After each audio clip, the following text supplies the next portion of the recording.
Hey, I'm Flavio, mi Puluc, and welcome to this new episode where we are going to talk again about abstract games from Lemery Games with Ancient Game of America. This is the LUDOS series.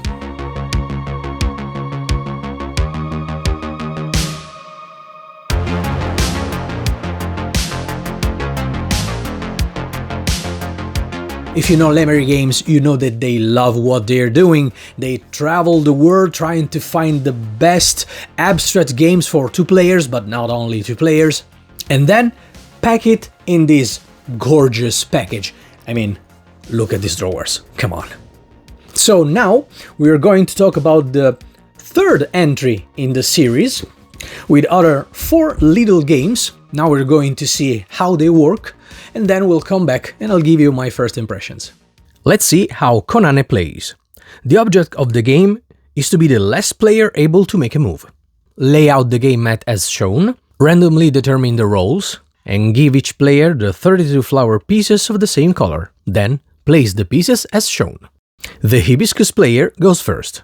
The hibiscus player removes one of their flowers from either one of the 4 middle spaces of the board or one of the 4 corners of the board. The jasmine player then removes one of their flowers from a space adjacent to the previously removed hibiscus. This will result in 2 adjacent empty spaces on the game mat. Now players will alternate turns, jumping over each other's flowers. In Konane, you must collect one or more of your opponent's flowers every turn, using one of your pieces to jump over theirs in an orthogonal direction, landing on a vacant space on the other side of their piece. If you cannot jump over and claim an opponent's piece with one of your own, then you cannot move. Collecting multiple flowers in a single turn is allowed, as long as each jump is made in the same direction. This is called a chain jump or kaholo. However, player cannot jump over their own flowers. The game ends immediately when a player is unable to make a move. The other player is then the winner. Game variants. Konane can be played on boards of various sizes, with the number of flowers adjusted accordingly. To play on a different board size, lay out the game mat with the variant side up, and play exactly as the base game.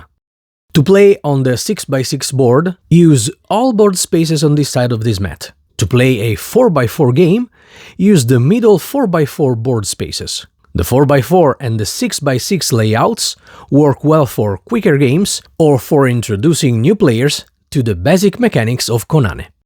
Now let's see Puluc. The object of the game is to capture all your opponent's warriors and offer them as a tribute to the gods to achieve victory. Lay out the game mat as shown, give each player 5 warriors of the same color, and then each player places their warriors onto the row closest to them, which is their city. Players will take turn casting corn kernels and moving their warriors from their city to their opponent's city across the field, taking enemy warriors prisoners along the way by placing them under their own pieces. Players will continue alternating turns until one player wins. Let's see how to use corn kernels. The game uses corn kernels to determine the number of spaces a player can move. Casting corn kernels is similar to throwing dice, with the result being determined by the number of marked size that are freeze up. For example, move 1 space, move 2 spaces, move 3 spaces, move 4 spaces, move 5, 6 or 0 spaces. For your first game, it is recommended to move 5. Now, determine the first player throwing the kernels. The player with a higher result goes first. Player then will alternate turns.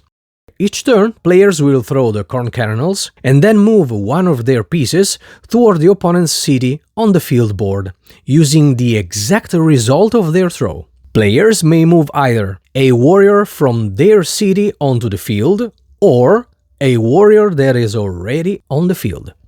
Players cannot move a piece onto a space occupied by one of their own warriors. This may force a player to skip their turn.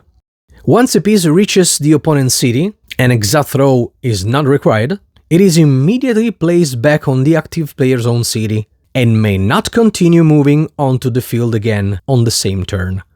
If a player's warrior lands, which means finishes its turn, on a space occupied by a rival warrior, the rival warrior is captured. The capturing player places their warrior on top of the captured piece. The captured warrior is then carried along by the captor towards the captured warrior's city. Remember that players cannot capture enemy warriors that are still in their own city. If your warrior lands on a space with an enemy warrior carrying captives, the entire stack is rescued. Place your warrior on top of it. And it, once again, changes direction, moving toward the captured warrior's city. Even a whole stack of warriors can rescue another stack of warriors. If a captured warrior, or warriors, gets taken back to its home city, the capturing player moves into or beyond the enemy city, the captured warrior or warriors are offered as a tribute to the gods, and thus are removed from the game. The capturing piece or pieces start anew from their home city.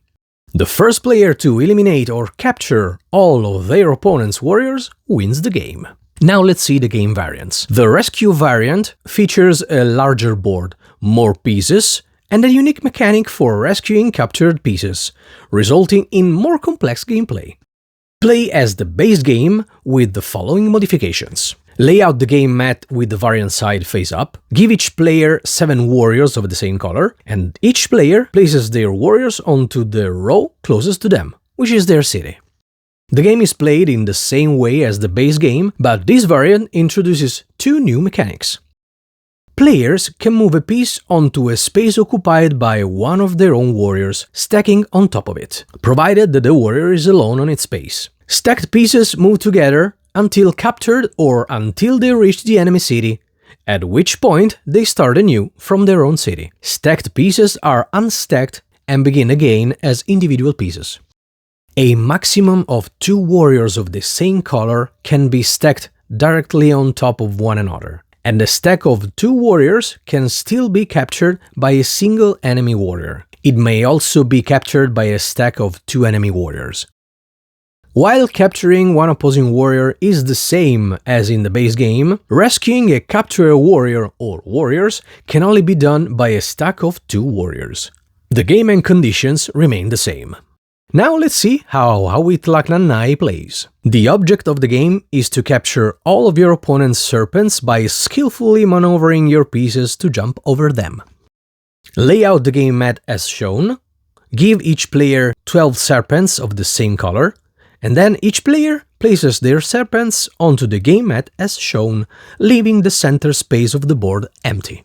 The player with the yellow serpents goes first, then the players alternate their turns. On your turn, you must move one of your serpents to an adjacent empty space along a connected line.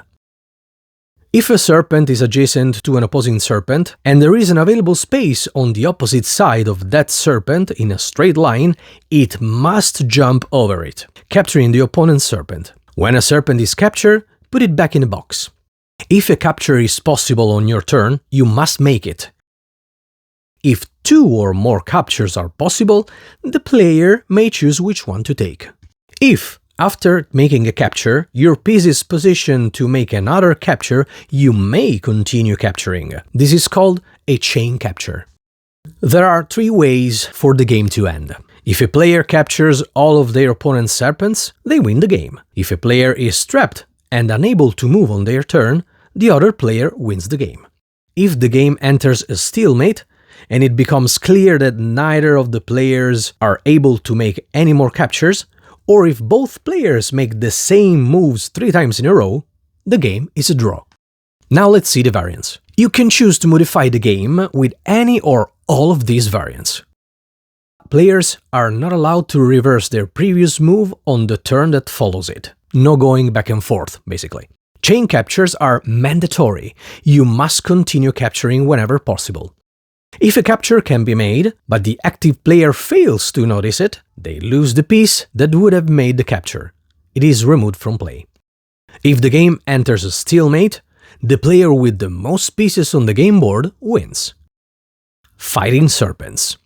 Play as the base game, but with the following setup modifications. Lay out the game mat with the variant side up. This variation offers a more complex gameplay on a larger board with more option for movement and more pieces in play. Players control 18 serpents of the same color, set up as shown. The game is otherwise played in the same way, and the same advanced rules can be added as you see fit. Lemery Games also presents its recommended way to experience the classic game of Awithlaknannai. Play as the base game, but with the following setup variations. During setup, leave 3 empty spaces in the middle of the board instead of just 1. These spaces create more opportunities for movement and capturing at the start of the game. If a player is reduced to only 2 pieces, their opponent wins the game. Now let's see how Komikan plays.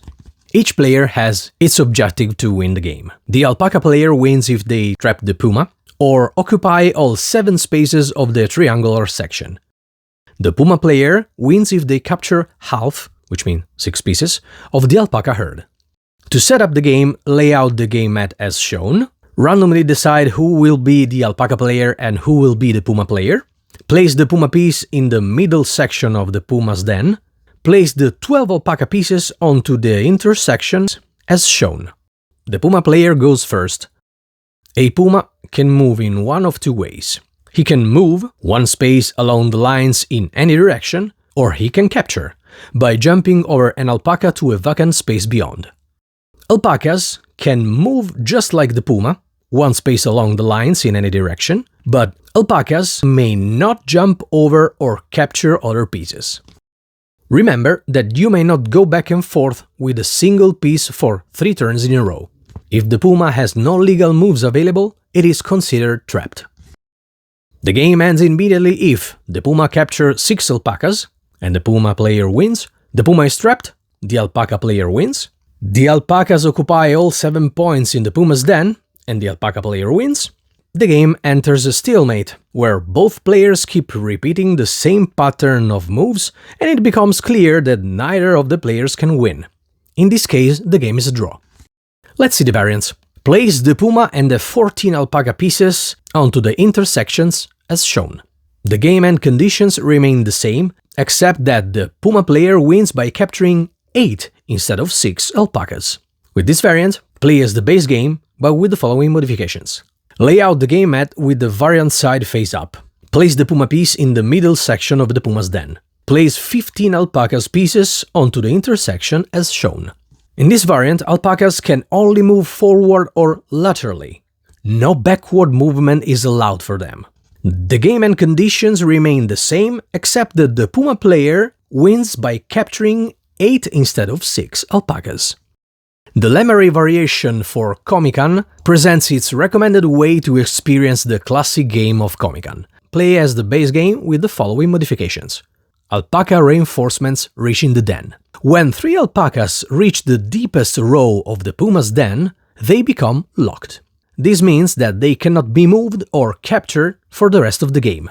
At this point, the alpaca player can return 1 captured alpaca to the first row. If there are no captured alpacas or no empty spaces on the first row, this opportunity is lost. When another 3 alpacas reach the middle row of the puma's den, the alpaca player can again return 1 captured alpaca to the first row, following the same condition as before. As you can see, these games are very peculiar. You can almost feel the ancient population that were playing these games.